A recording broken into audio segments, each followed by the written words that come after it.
Y'all are going to love every second of this. Stop what you're doing, get a beverage, enjoy watching these two Democrat leaders lament about the fact that no one likes them, and then come up with reasons as why.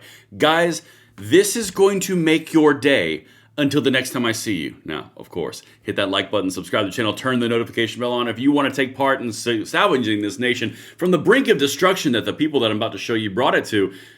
Guys, this is the place to be. All right, listen, we're going to dive right in. This is my X profile, at Braden LOA. Feel free to follow me over there. Guys, I cannot wait to show you this. Chef's kiss, baby. Okay, let's get right into it. I do not want to bury the lead on you guys. Democrat favorability. This is incredibly important as we go into this. Now, this is Real Clear Politics, so this is an aggregate of a lot of different polls. And the reason I'm showing you this up front is this number right here. You see where it says minus 26.2? Yeah, that's not ideal. See right here where it says unfavorable 59.8 and favorable 33.6. Also not ideal times 2. Okay, so now that we've established that, this is why I'm telling you guys we are in a stronger position than a lot of people think that we are, okay? Let me walk you through this clip of Gavin Newsom and Chris Murphy lamenting the fact that no one likes them. Guys, you can't make this stuff up. If I wanted to script something like this, I couldn't make this up. Watch this. You're going to love every second of it. Let me hear you in the comments. Everything is linked. Let's go.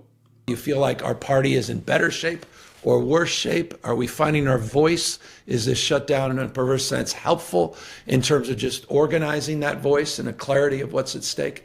All right, well, I'm going to turn that question back around on you too. But I mean, the polling would not tell you that our party is in good shape today. I mean, we are historically unpopular. Part of we are historically unpopular, coming from Chris Murphy. Again, I'm just going to reinforce Chris Murphy there. Okay. Again, guys, I'm telling you, the time to pile down on the throttle and pour it all the way to the floor is right now.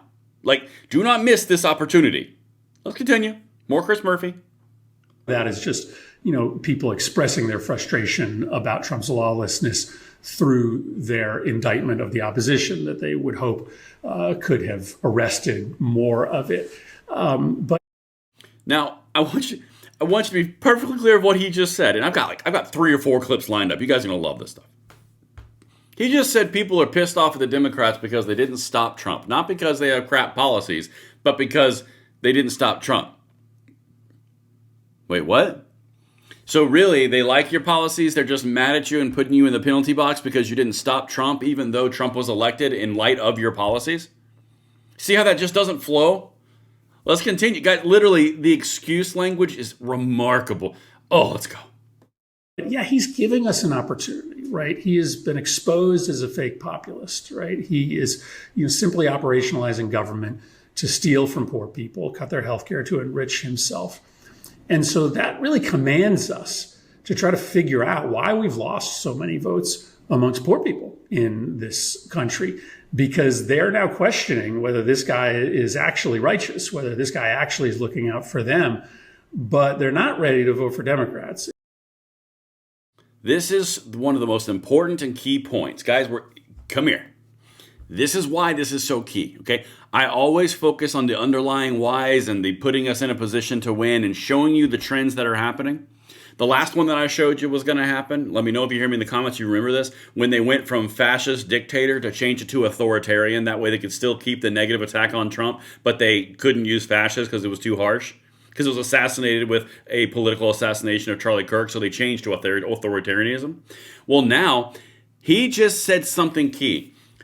They're pissed at us. They don't like us. So now they're going after poor people, but the poor people are not voting for us, and so they haven't brought themselves to vote for Democrat. Watch this. This is the key point of this. I'm going to back up about 20 seconds, and you can watch. To enrich, operationalizing government to steal from poor people, cut their health care to enrich himself. And so that really commands us to try to figure out why we've lost so many votes amongst poor people in this country, because they're now questioning whether this guy is actually righteous, whether this guy actually is looking out for them, but they're not ready to vote for Democrats. They're questioning if Trump is righteous for them, but they're not ready to vote for Democrats. Okay, now let's go to the next one. I realize I didn't show you that clip, but sorry, let's just keep going. This is Chris Murphy back in March. Listen to this, and I'm going to tie together what he just said. The next move they're going for is class warfare. That they're going to go to the poor angle. Watch. Our new NBC News poll, as you just saw, shows the Democratic Party at an all-time low approval rating. Why do you think Democrats are failing to connect with Americans at this critical moment of urgency, which you describe? Well, it's what I just talked about. I mean, I think Americans want the Democratic Party to stand up and fight and to take risks. Listen, I understand that had we gone into a shutdown, even for a handful of days, it would have been difficult. But it would have sent a message that the Democratic Party is not going to be bullied by Donald Trump. We are not going to let them write spending bills unilaterally that cut programs for people we care about, that give the president new and extraordinary power. Now, understand, this is back in March of this year where they're talking about another shutdown where they caved on. Now, this one, they're not caving on, and they're just getting their butts handed to them. Let's go straight to Gavin Newsom, because this is going to tie the point together. I don't want to bury the lead on you. I'm trying to get through this quickly so you guys can all catch the meat of this. Listen to how he completely and totally convicts his own tax policies and blames it on Republicans while he's trying to understand. Watch this. Guys, I'm telling you, they're going after the rich versus poor class warfare angle now. That's the next one. Watch. California has a progressive tax structure. That's the real reason a lot of these folks left. Right. Come on, let's have this conversation. Yeah. They don't like progressive tax. They like regressive tax policy. Where's Rogan live? In one of the most regressive tax states in America that tax poor people more. Poor people are taxed more than the richest 1% in Texas, places like Florida. That's what they celebrate. They promote. They are high tax states. So you can't do much worse to convict your own policies than saying people are leaving, and the reason they're leaving is because of my policies. And then the other thing that I want to draw attention to, you remember how all the Democrats are saying there's kind of a nanny state, there's kind of an authoritarian hand-wagging, talking down to people? Did you see that? This is the problem. He's going after people like Joe Rogan and Elon Musk because they don't want to give more tax codes or taxes to California because Texas has a more beneficial tax code. It sounds like Texas policy brought more people, more revenue, and more jobs to their area. So instead of saying maybe we need to change our tax policy and our policies overall because people don't like them and we're losing people, no, you start wagging your finger at people. Guys, I'm telling you, this is it. Let me know if I'm landing the plane. Keep going. But not for them. Mm-hmm. You can't claim California's a high tax state. High tax for who? The 1%. Progressive tax state. Regressive taxes persist in these red states, particularly these large red states. And I think that is a state of mind that also is something that I believe in and needs to be promoted in relationship to your question around wealth and income inequality. And I'll tell you, it was interesting. I had on my podcast, Steve Bannon. Okay. Wealth and income policy. I don't know why he does this, but it plays a little trombone all the time. But like literally, guys, I'm telling you, this is where they're going now. They're indicting their own policies, and then they're decrying the fact that people are leaving, and then they're reaffirming why people are leaving because it doesn't work.